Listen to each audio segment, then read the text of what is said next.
Here's what I've noticed. So Korean culture, if you guys haven't noticed, is not a trend anymore. It's its own category. It's completely established. The way Chinese food, burgers, anything has gone established. It is something that is not going to disappear from the market anytime soon.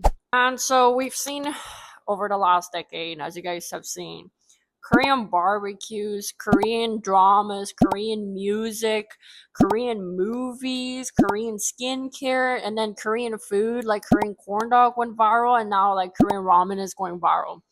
And so this is just helping the American consumer become more familiarized with Korean culture and Korean cuisine.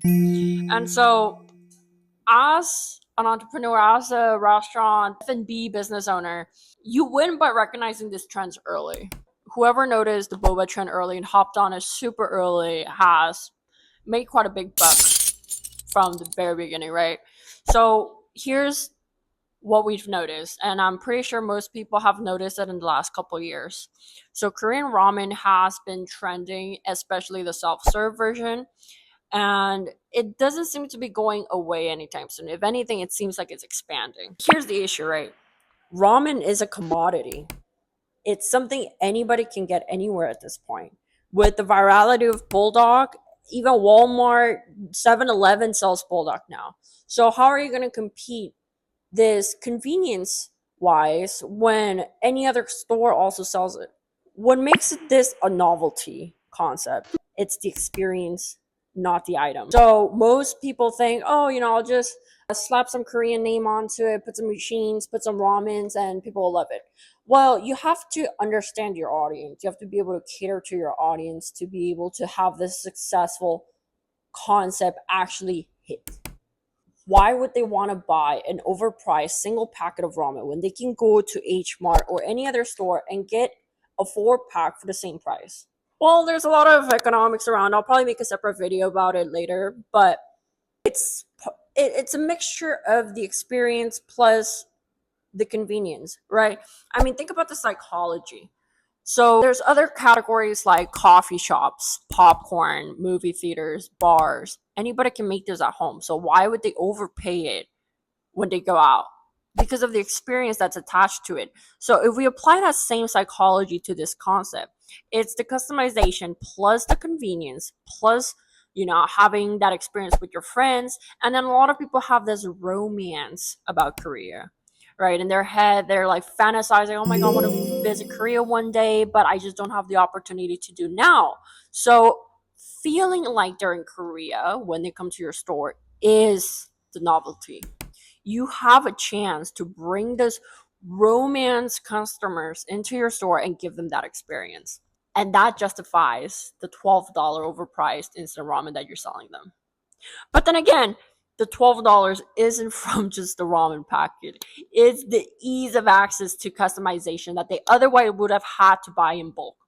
If I want to add bacon to my bulldog, I'm gonna have to buy a pack of bacon. If I want to add cheese, I'm gonna have to buy a pack of cheese. So even if the cost per serving is smaller, me having to buy a $12 pack of cheese is gonna cost me higher long term, especially if I don't eat cheese every day. So you're giving them the access to this customization they otherwise wouldn't have, especially with ingredients like fish cakes, chashu, and any other like Asian novelty toppings. So, if you already own an Asian restaurant, especially Korean, because I can't shake the feeling of this is Korean culture going viral. And so I ideally would love to see fellow Koreans thrive in this category, right? But to be honest, for most people outside of Asia, Asian stuff is just Asian stuff. So if you have an Asian restaurant, you don't have to build a store from scratch to benefit from where the consumer demand is already going, right? So if consumers are looking for ramen, they're looking for this Korean trend stuff, they want to shoot videos, they want to make TikTok videos, they want to do all of these things they've seen online. Why not just give it to them? But you don't have to give it to them by opening a new store. You don't have to open a new lease. You don't have to file another business license. You can do it inside your existing business store because it's tangent enough for it to not look weird. So, why now?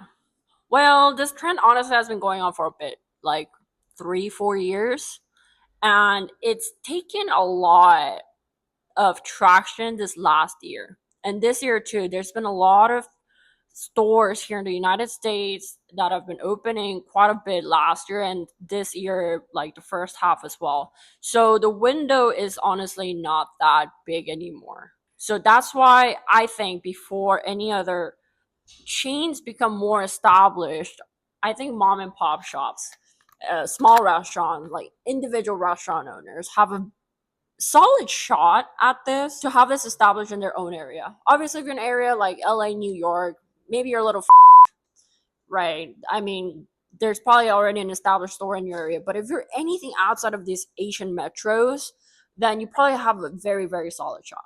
I opened 3 of these in a buff middle of nowhere, and it's going really well for me.